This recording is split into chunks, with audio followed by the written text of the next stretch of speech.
Yeah hi hello సమస్తం వందనం. సమస్తం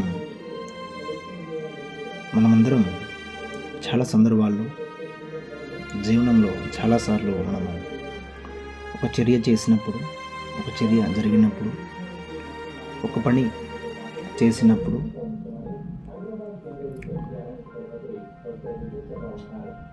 క్రియ అనేది చేసినప్పుడు, అంటే ప్రతి ఒక్క అందరి జీవితంలో చర్య మనము పొద్దున్న లేచిన కాడ నుంచి పడుకునే వరకు ఎన్నో చర్యలు, క్రియలు, కర్మలు జరుగుతూ ఉంటాయి. సో అందులో అనుకూలపు చర్యలు, అలానే అనుకూలంగా లేని చర్యలు కూడా ఎన్నో వస్తుంటాయి, జరుగుతుంటాయి.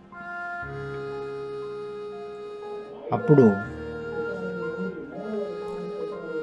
అంటే ఎప్పుడైతే మనకి అనుకూలంగా చర్య అనేది, ఒక క్రియ అనేది, ఒక వర్క్ అనేది జరిగిందో అప్పుడు మనం చాలా ఎంజాయ్గా, మంచి ఆనందపు, అంటే ఆ స్థితిని అనుభవిస్తాము, మంచి సంతోషంగా ఉంటామన్నమాట. అంటే చాలా థోప్గా అంటే గొప్పగా ఫీల్ అవుతాం. అండ్ ఎప్పుడైతే చర్య అనేది, క్రియ అనేది, వర్క్ అనేది కొంచెం వ్యతిరేకంగా అనుకున్న దిశగా అనుకున్న విధంగా జరగనప్పుడు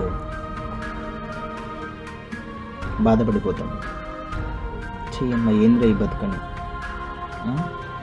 బాడీని అంటే బాధపడిపోతాం, దుఃఖపడిపోతాం, అసలు కోప్పడిపోతాం, అరుస్తుంటాము, ఎక్కువ లౌడ్ సౌండ్స్ చేస్తాము, చేతితో చెంప మీద కొట్టేసుకుంటాము, లేకుంటే అద్దంలో తీయమ్మ బతుకని నిలిపేసుకుంటాం, ఒకళ్ళ మీద అరుస్తాము. అంటే బాడీని రకరకాలుగా ఇబ్బంది పట్టేస్తాం అన్నమాట మన యొక్క భౌతికాన్ని. సో ఇక్కడ గమనించాల్సిన ఏమిటంటే, ఏదైతే ముందు ఒక చర్య జరిగినప్పుడు, నీకు అనుకూలంగా జరిగినప్పుడు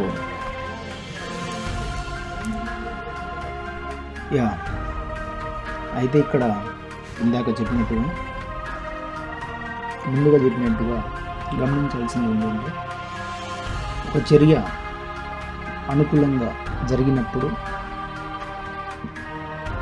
నీ యొక్క స్థితి అనేది ఒక సంతోషకరంగా, ఆనందంగా ఉంది. అంటే అంటే ఏ బాధ లేని అటువంటి ఒక స్థితిలో ఉంది. అదే నీకు చర్య అనేది నీకు అనుకూలంగా, నువ్వు అనుకున్నట్టుగా జరగలేదో, అవ్వలేదో, వ్యతిరేక దిశలో అయినప్పుడు నీ యొక్క స్థితిలో మార్పు వస్తుంది. నీ యొక్క స్థితిలో చేంజ్నెస్, అది అరవడం అవ్వచ్చు, బాధపడడం అవ్వచ్చు, అండ్ గందరగోళం, ఇతరుల మీద పడి అడవడం, ఇతరుల మీద పడి అరవడం, లేకుంటే దేని మీద కోపం, లేకుంటే నీ శరీరం అసలు రకరకాలుగా ఇబ్బందికి గురవుతుందన్నమాట. సో ఇదంతా ఎందుకంటే బికాజ్ ఆఫ్ ఒక చర్య, నీకు అనుకూలంగా జరిగిన చర్య యొక్క స్థితి అది, దాని యొక్క రిజల్ట్స్ అనుకూలంగా జరగని చర్య యొక్క రిజల్ట్స్ మీద డిపెండ్ అయి ఉందన్నమాట నీ యొక్క మార్పులు అనేటివి, నీ యొక్క స్థితి అనేది. సో ఇక్కడ చెప్పేటటువంటి పాయింట్ ఏమిటంటే, చర్య అనేది నీకు అనుకూలంగా జరిగినా నీ యొక్క స్థితిలోకి మార్పు అనేది రానీకు, ఆనందం వస్తే దాన్ని తీసుకో, చూడు.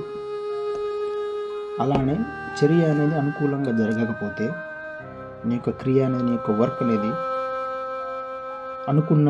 ఆశించిన విధంగా జరగకపోతే అప్పుడు కూడా చూడు, నీ యొక్క స్థితిలో మార్పు అనేది రానీయకు. నువ్వు జస్ట్ కర్మవి, ఒక యాక్షన్ చేసేటటువంటి శక్తివి.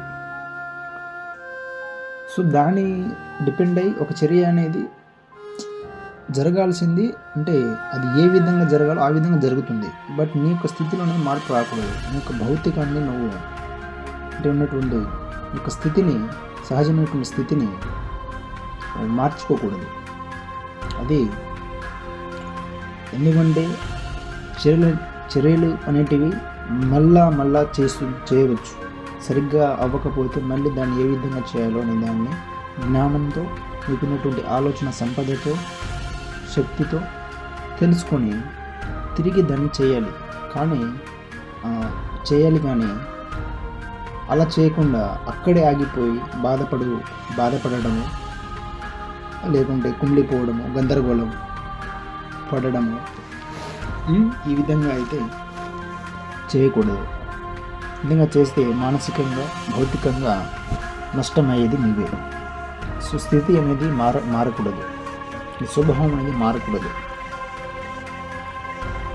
చర్య జరిగినా జరగకపోయినా అది అలా ఉండాలి, అంతే. Thank you.